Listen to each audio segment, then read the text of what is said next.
a oportunidade de recomeçar. Amém ou não?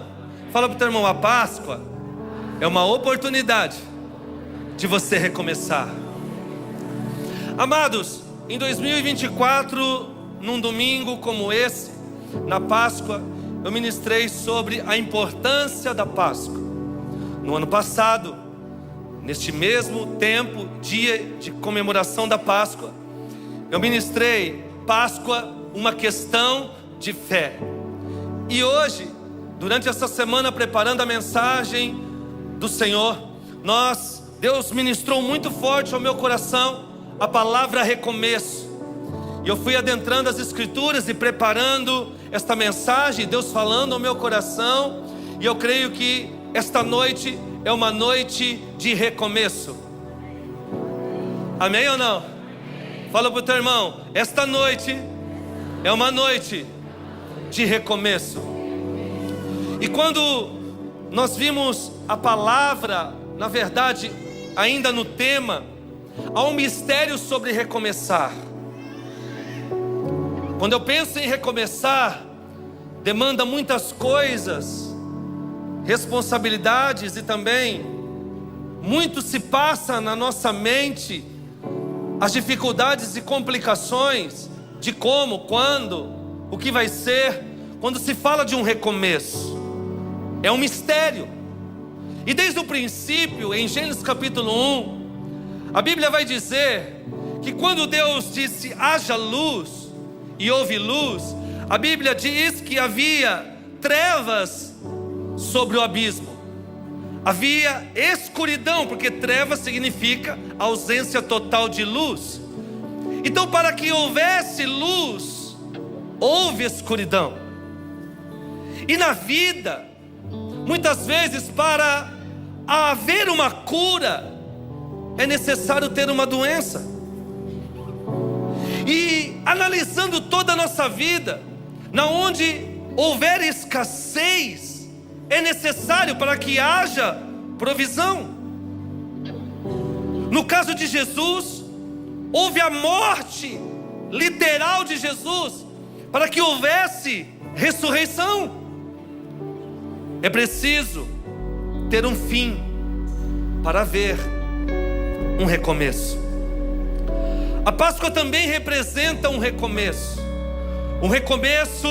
para a humanidade, um recomeço de um primeiro homem criado por Deus chamado Adão, que caiu, para um segundo Adão chamado Cristo, que não caiu, mas ressuscitou o terceiro dia, sem pecado, levou os nossos pecados e nos fez de novo, nos deu uma nova esperança e uma oportunidade do ser humano recomeçar.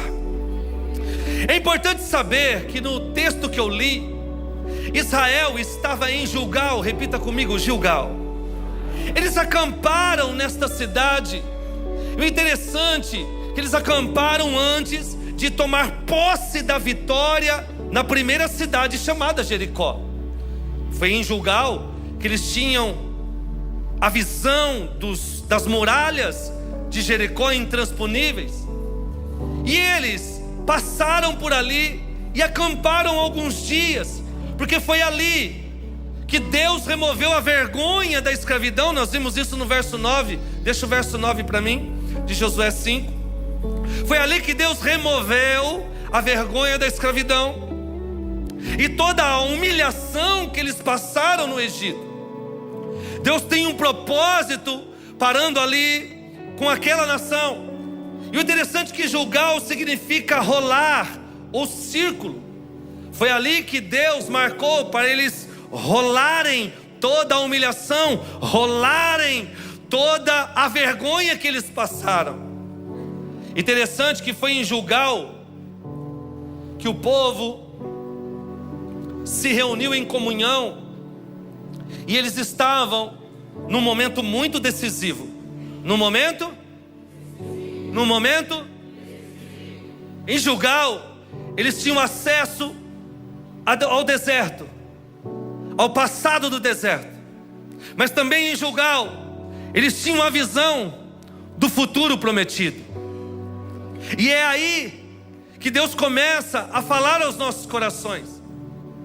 É aí que eu pergunto para você, se você está neste lugar chamado Gilgal, onde coisas vão ter que rolar, o passado vai ter que ficar, para que você, olhando para o futuro, caminhe diante da presença de Deus para tomar posse da terra prometida. Eu posso ouvir um amém?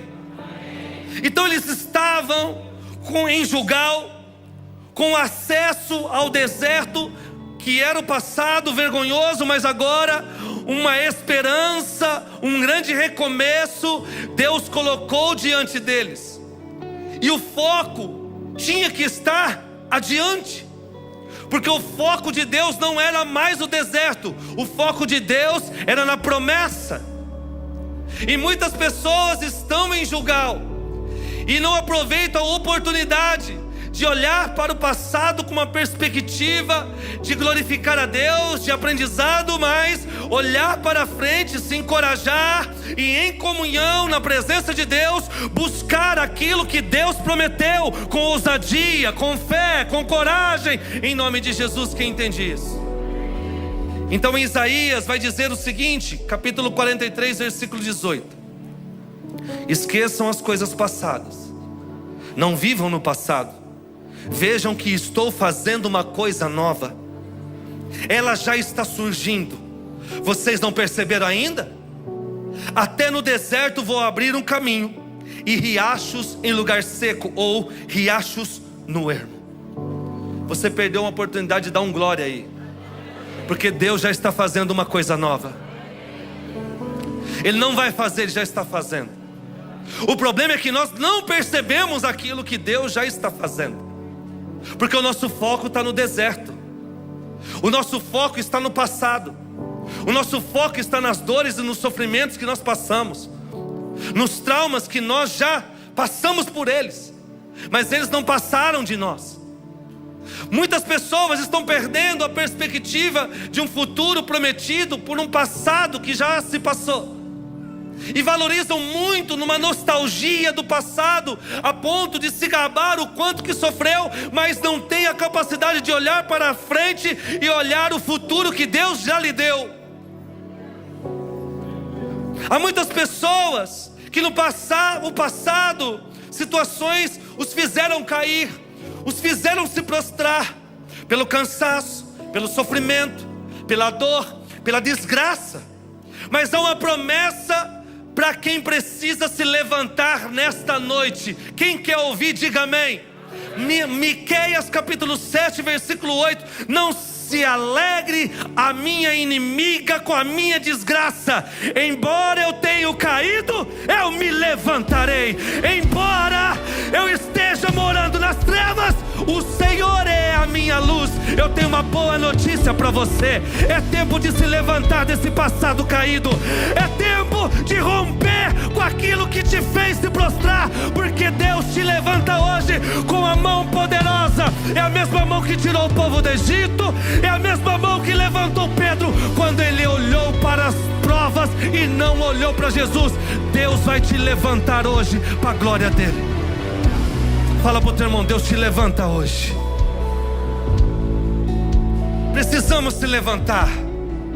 O que passou não pode fazer você ficar prostrado. O que você passou não pode passar por cima de você.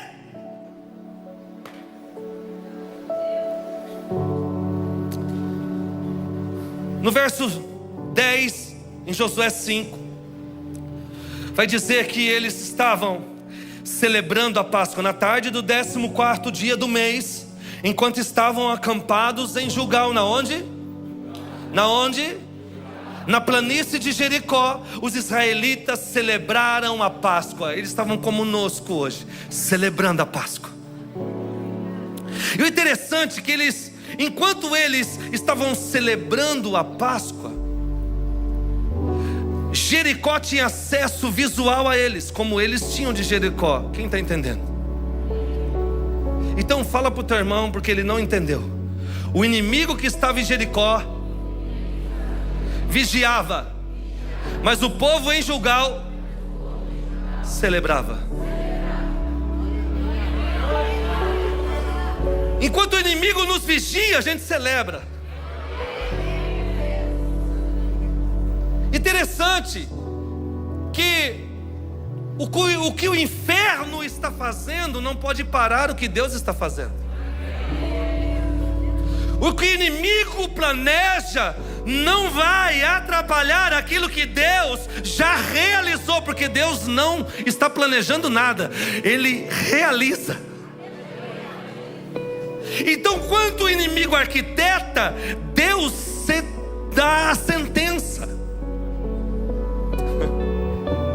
Porque tudo que Deus, quando chamou você da eternidade, gerando você dentro da sua mãe, já está tudo preparado. Já é uma realização. Vimos que foi no Egito, na onde? Que a Páscoa foi realizada e instituída por Deus pela primeira vez. Êxodo capítulo 12, versículo 25. Quando entrarem na terra que o Senhor prometeu dar a vocês, celebrem esta cerimônia. 26. Quando seus filhos perguntarem: o que significa essa cerimônia? Responda-lhes: é o sacrifício da Páscoa do Senhor, ao Senhor, que passou sobre as casas dos israelitas no Egito, e poupou nossas casas quando matou os egípcios. Então o povo curvou-se em adoração, e eu, se eu fosse você, adorava ele também. Porque a Páscoa, bom, eu já vou entrar ali. Cada família preparou um cordeiro naquela noite. Cada família, mostrando que a Páscoa não se celebra sozinho, se celebra em família. De repente você está sozinho na cidade, mas fica tranquilo. Deus te deu um monte de irmãos aqui. Aqui é amor e família. É só família. Você está celebrando em família também. E eles entraram dentro das suas casas, mataram esse cordeiro e comeram em família. E Deus deu a ordem de pegar o sangue deste cordeiro que eles sacrificaram e colocar sobre uns umbrais, as portas das casas. Para quem não sabe, o costume egípcio era colocar nas portas das casas os deuses que eles adoravam.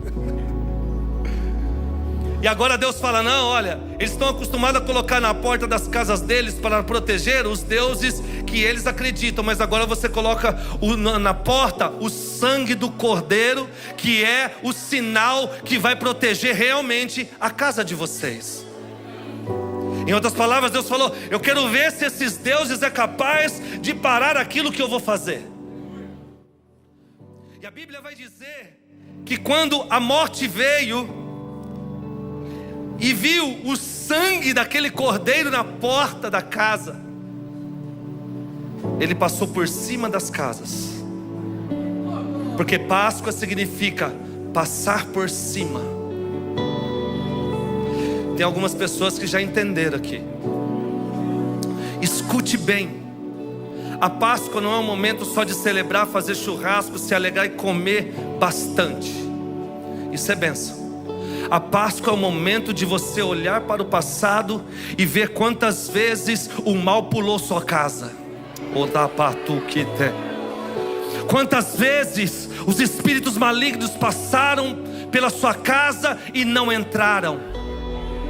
Na sua rua, demônios passam. É um grande trânsito no mundo espiritual de demônios, porque a terra ainda é lugar deles. Mas saiba de uma coisa: eles só passaram por sua casa, mas não entraram, porque lá tem o sangue do cordeiro que foi morto, mas reviveu no terceiro dia. É noite de celebrar aquilo que Deus não deixou o inimigo fazer.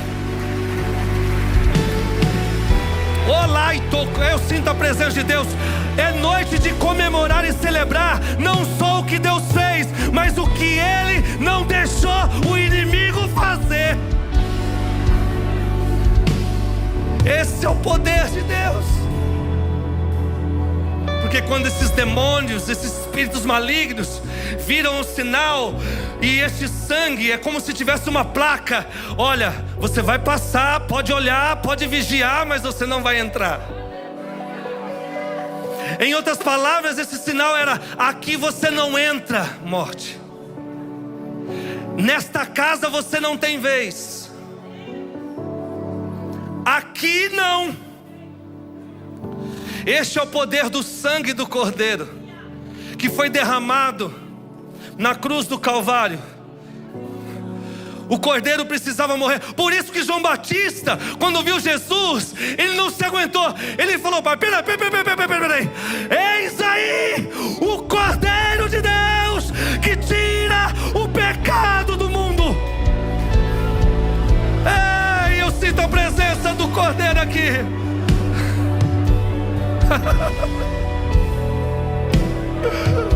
Que eu e você se levante hoje como João Batista e olhe para as pessoas e digam: olha, quem livrou você foi o Cordeiro de Deus, que foi morto, mas reviveu. Você está em pecado, mas Jesus, o Cordeiro de Deus, que tira o pecado do mundo, pode tirar esse pecado da sua vida.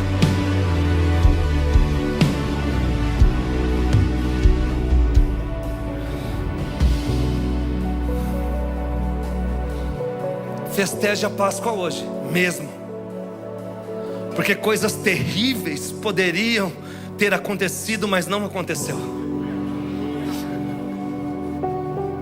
A sua história poderia ser muito diferente se você não tivesse encontrado com o Galileu.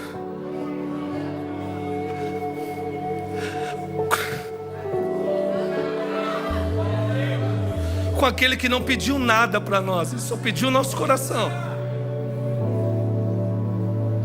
Que poder ele tem! Que poder este homem tem para fazer grandes coisas.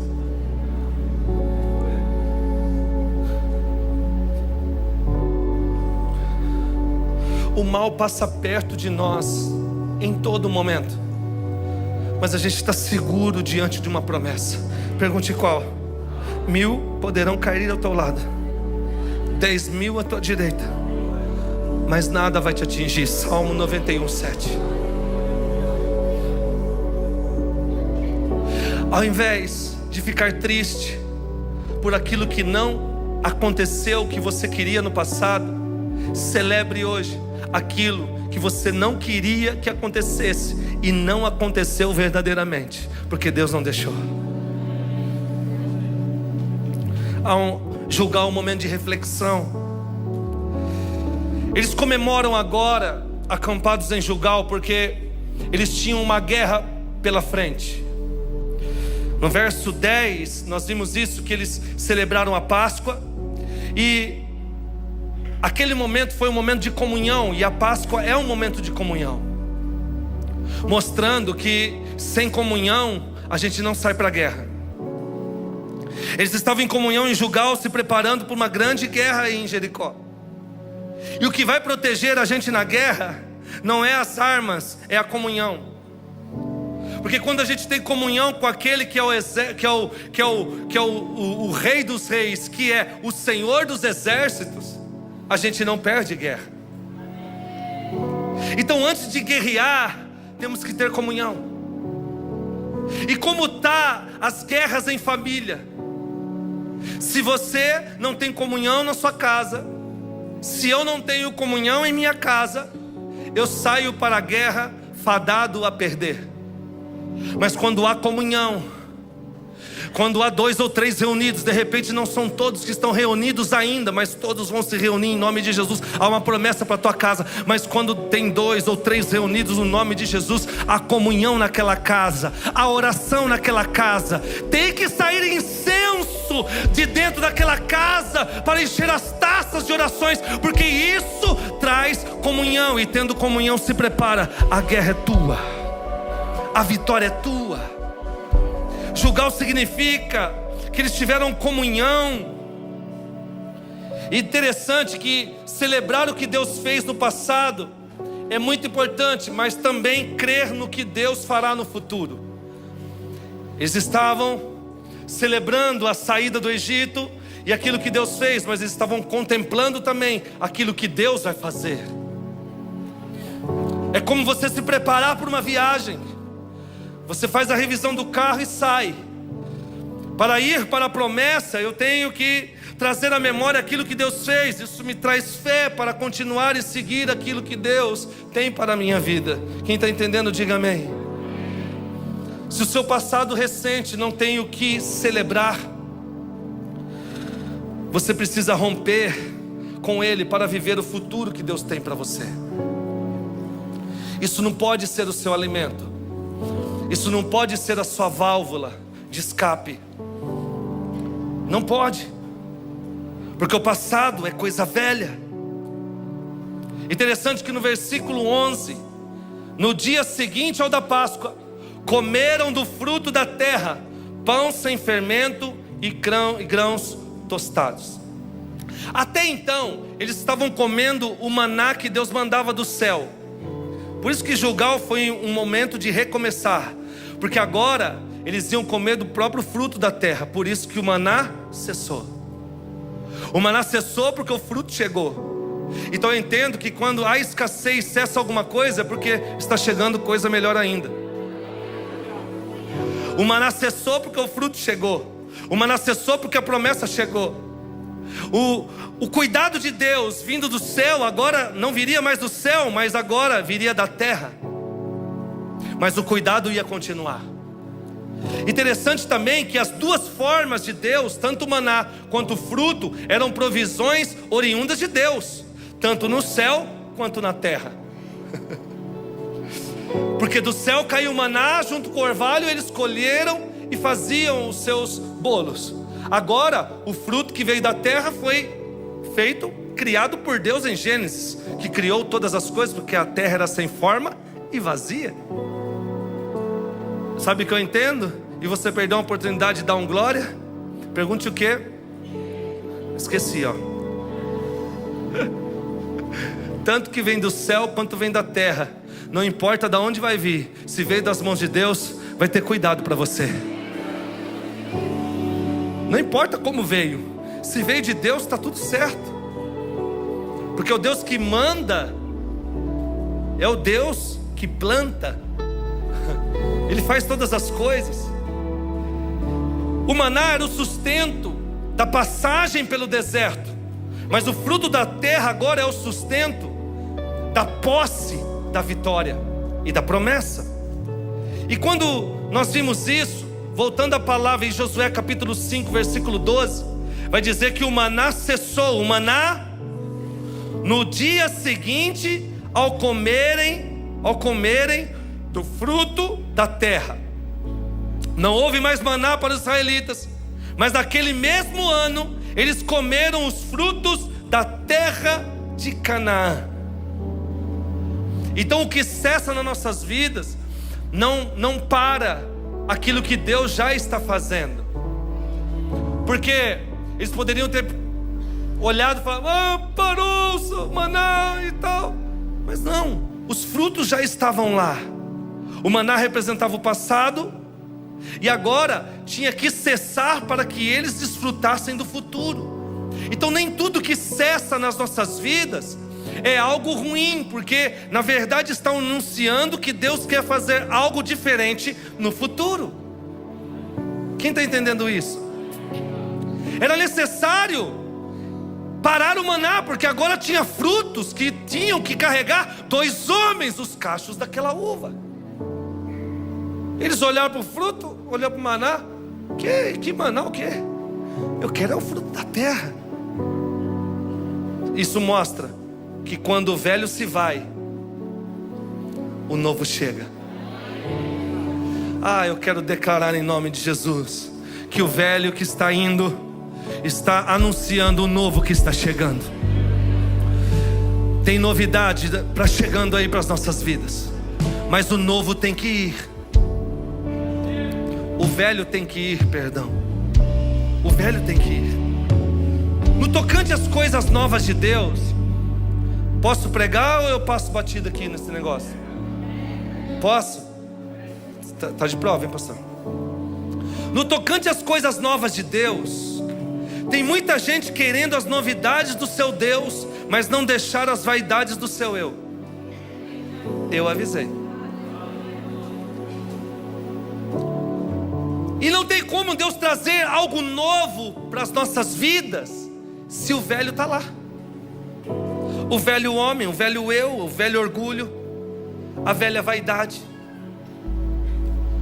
Então tem pessoas que não estão, já está planejado, já está preparado, o céu já deu o aval, Deus já bateu o martelo, mas não chega o novo porque o velho não se foi.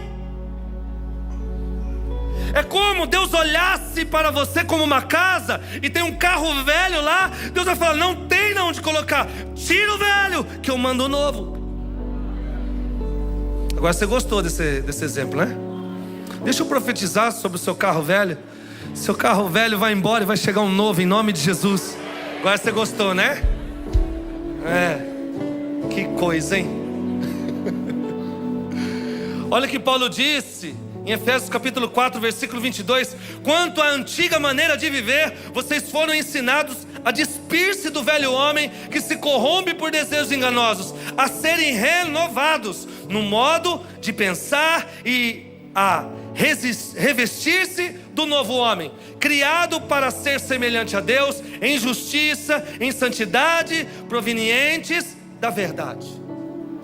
Paulo estava dizendo, olha, vocês receberam a coisa mais nova que existe no céu, o próprio Cordeiro de Deus, Filho de Deus, que foi recebido aos céus e dado a Ele o nome sobre todo nome, toda autoridade sobre a terra. Ele venceu a morte, Ele foi a novidade nos céus, porque em Salmo número 24 vai dizer, ó portais, se abrem para que entre o Rei da Glória. Aí perguntaram, quem é esse Rei da Glória? O Senhor dos Exércitos, Ele é o Rei da Glória.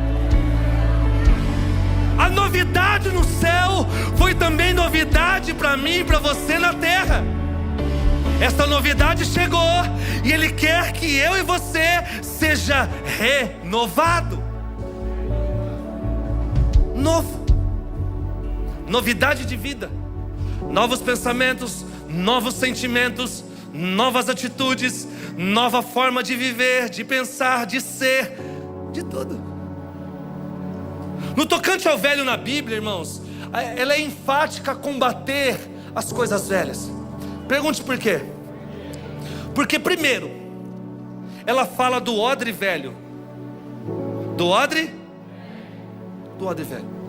Quando nós falamos do odre, aquele couro, um odre velho já está rígido. Ele não tem mais flexibilidade. Ele já foi usado, está duro. E o que acontece quando nós observamos esta palavra? Deus quer derramar um vinho novo. Amém ou não? Só que o odre não pode ser velho. Pergunte por quê? Porque ao invés de expandir, porque Deus quer mandar um novo na tua vida para expandir. Pega essa. Isso é só metade. Vou repetir. Deus quer mandar as coisas novas para a tua vida para expandir. Diga amém. O odre expandir. Amém? Para crescer. Só que se o odre for velho, ele vai se romper. Sabe o que eu entendo? Tem coisas novas que Deus não mandou para odres velhos, porque Deus não vai mandar uma coisa nova para você se acabar. Deus vai mandar uma coisa nova para você expandir. Por isso que Deus não mandou. Porque Deus não vai mandar uma bênção para te destruir. Entenda, tem coisas novas que eu tenho que me preparar para recebê-las. Senão vai ser ruim para mim. Porque eu não vou estar preparado, não vou estar estruturado para receber isso da parte de Deus. Quem está entendendo, diga amém. Mas para que esse velho odre volte a ter flexibilidade, expansão, tem um tratamento nele. Pergunte qual? O azeite. Ainda bem que você entendeu. Deus vai lubrificar todos os odres que estão aqui hoje, enrijecidos pelo tempo, enrijecidos pelas provações, pelo sol do deserto, pelas provações que passaram externamente em você. Mas uma coisa eu sei: Deus quer odres novos, porque a novidade Ele já está chegando, já está enviando. Segunda coisa velha, repita comigo: pano velho. Mateus 9,16: ninguém põe remendo de pano novo em roupa velha, pois o remendo forçará a roupa, tornando pior o seu rasgo. Irmãos, Deus não... o novo de Deus não é para você pegar um pedaço e colocar na roupagem velha que você já tinha. Deus quer uma roupa nova totalmente, não remendada. Quem está entendendo? Deus não quer remendar você, Deus quer vestir você. E tem muitas pessoas que pegaram um pedaço da plenitude que Deus tem, que é uma vestimenta total, só um pedaço que Ele está desfrutando, e tenta remendar, colocar na vida, porque não quer viver uma nova vida. Ele quer um pedaço novo dentro de uma vida velha.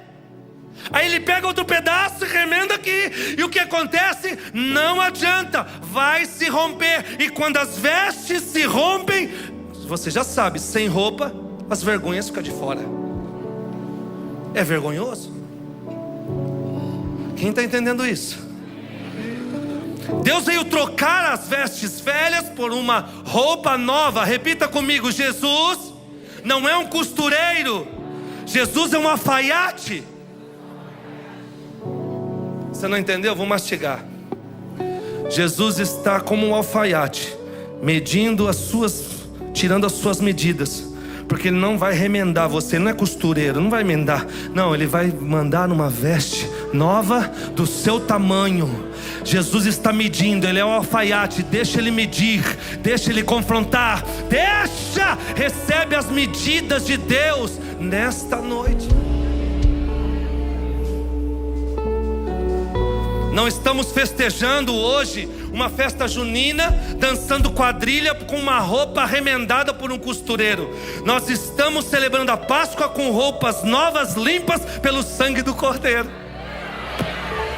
Se eu fosse você, aplaudir. Não é IA não, irmão, isso aqui é Espírito Santo. É Espírito Santo falando com a gente.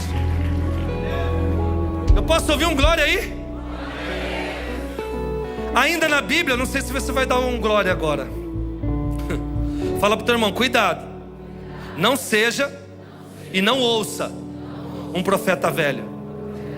Eu falei do odre velho, do pano velho, e agora o profeta. 1 Reis capítulo 13, versículo 18. O profeta velho respondeu: eu também sou profeta como você, e um anjo me disse, por ordem do Senhor, leve-o de volta com você à sua casa, para que ele coma pão e beba. Mas ele estava mentindo. Repita comigo: o profeta velho não é um homem velho. O profeta velho é um homem mentiroso. Estamos juntos? A questão aqui não é a idade. Ele é profeta velho porque é mentiroso. E o interessante é que a Bíblia está nos alertando para não ouvir profetas velhos que carregam palavras velhas, palavras envelhecidas pela religiosidade, pela mentira. O nosso Deus é Deus de coisas novas, e a Bíblia diz que eu e você anunciamos as boas novas. Não é boas velhas, mas velhas.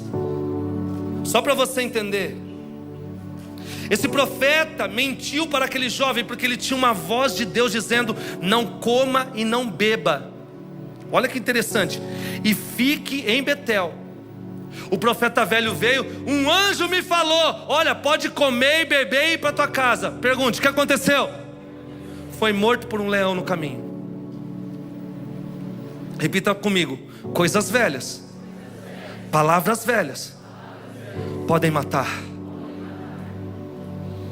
De repente, não mata literalmente a pessoa em vida, carne, mas mata um sonho, mata um ministério, mata emocionalmente, mata a fé da pessoa por conta de uma palavra velha. Eu tenho uma palavra nova para você hoje. Quem quer receber? O Deus das coisas novas está levantando profetas com boas novas da parte de Deus. Pode não gostar, mas receba, porque se vem de Deus é coisa nova para você. Vai trazer novidade de vida, vai trazer vida, direção. Siga a voz de Deus. Siga a voz de Deus. O maior inimigo da nossa próxima experiência com Deus pode ser a nossa última experiência. É forte demais, Grilo, isso aí. Vou repetir. Será que eu lembro?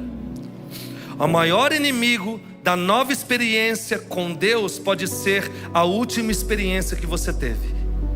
Pergunte por quê? Porque pode ter sido uma má experiência e você está vendo uma novidade de Deus, que é uma nova proposta, uma nova experiência, e você não quer viver por conta da última experiência, por conta da dor da última experiência, por conta daquilo que trouxe para a sua vida essa última experiência, por conta daquilo que a sua família sofreu, por aquilo que não deu certo, ou uma palavra velha, ou um profeta, não sei. Essa última experiência não pode mexer, alterar e parar você desta nova experiência. Foi assim em Gilgal. Eles olharam a experiência do deserto, mas falaram assim: agora Deus tem uma nova experiência para nós, e nós vamos entrar naquela terra. Quem está entendendo? É isso. Então não paute a tua vida por uma experiência que já passou. Incendeie o seu coração por uma experiência que foi proposta por Deus lá na frente. Interessante que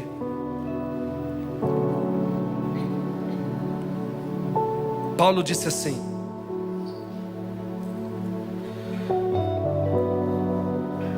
Paulo não, Josué, irmãos, me perdoa, tá? Ixi, não perdoa, então vou parar aqui. Já estou terminando a mensagem, preciso. Por isso que Deus disse para eles: assim eu lhe dei uma terra em que não tinham trabalhado. Josué 24:13. As cidades que vocês não construíram, e nelas vocês vivem e comem de vinhas e oliveiras que não plantaram. Vou fechar aqui essa questão do maná e da plantação. Deus cessou o maná e agora falou: olha, vocês vão comer daquilo que vocês não plantaram. Quem plantou foi os cananeus, mas quem vai desfrutar são vocês. Amém. Amém ou não? Eu estou profetizando, se prepara. Você vai desfrutar de colheitas que você não plantou. É isso que a palavra está dizendo. Mas isso não quer dizer que aqui esta plantação, esta colheita, isso daí vai acabar, que você vai comer. Mas vai chegar um momento que você vai ter que plantar de novo. Então eu entendo que toda promessa de Deus vem carregada com novas responsabilidades. Amém ou não? Desfrute e plante.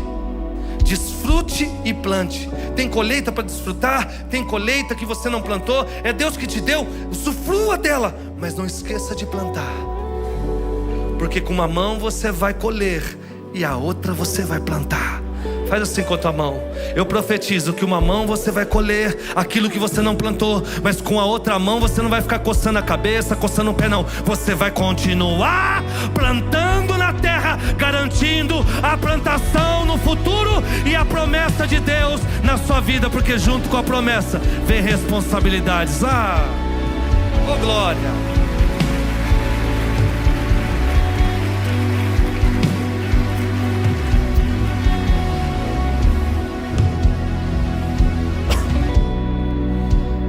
Finalizando aqui, em Gilgal foi um momento de recomeço para aquela nação. Celebraram a Páscoa como um grande recomeço. Por isso que a Bíblia diz que Deus mostra a importância dos recomeços. Lamentações 3:22. Graças ao grande amor do Senhor é que não somos consumidos, pois as suas misericórdias são inesgotáveis. renovam-se, recomeçam-se a cada manhã. Grande é a tua fidelidade. O nosso Deus, a cada recomeço de dia, porque para ter um dia tem que ter havido uma noite. A noite se finda, o dia começa. E quando começa, as misericórdias do Senhor recomeçam nas nossas vidas. Então, não foi só uma festa, foi algo prometido por Deus, e marca o fim da dependência da ajuda de emergência para o início da prosperidade e da herança. Só para mim. Amém? Deus está propondo um recomeço, onde você não vai viver só de emergência, você vai viver da herança. Amém? Amém ou não? É isso. Fala para o teu irmão, é emergência, irmão, para você entender. É o limite, o cartão de crédito, essas coisas. Essa é a urgência, é a emergência. E custa caro essa emergência, hein? Mas herança não. Herança você desfruta daquilo que já é seu. Não desfruta daquilo que é dos outros. Então a Páscoa traz algo novo para nós. E é por isso que nós temos a certeza que Jesus, quem? É o Cordeiro Pascual. Porque em 1 Coríntios 5:7 vai dizer: livre-se do fermento velho. Fala para o teu irmão, ó o velho aí de novo. Paulo disse: livre-se do fermento velho, para que sejam massa nova, sem fermento, como realmente são. Pois Cristo, nosso Cordeiro Pascual,